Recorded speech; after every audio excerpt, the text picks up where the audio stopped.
Une initiative à présent unique en région centre. Depuis 2 ans à Luynes, une grande serre de plantes tropicales a vu le jour. C'est la nouvelle station d'épuration.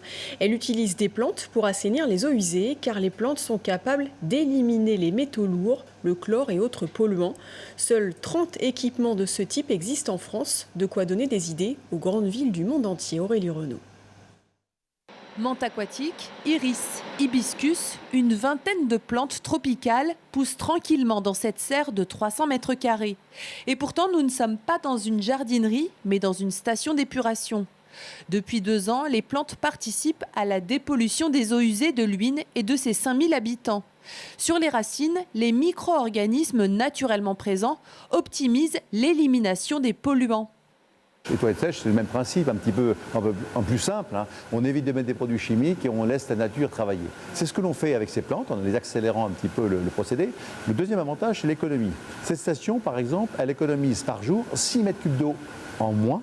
6 000 litres d'eau tous les jours, multiplié par 305 jours, vous imaginez un peu les volumes, déjà d'eau en moins.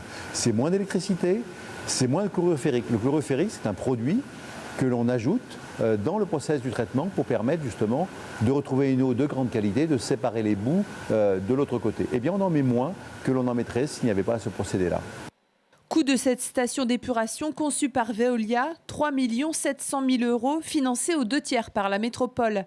Avec cet équipement de nouvelle génération, Luynes a fait un trait sur une station à ciel ouvert des années 70 qui incommodait les riverains.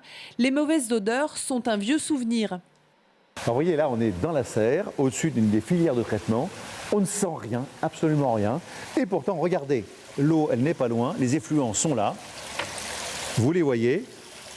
Alors, c'est de l'eau de laquelle on a retiré les boues, mais c'est une eau qui n'est pas encore traitée, qui est impure. Et on ne la sent pas.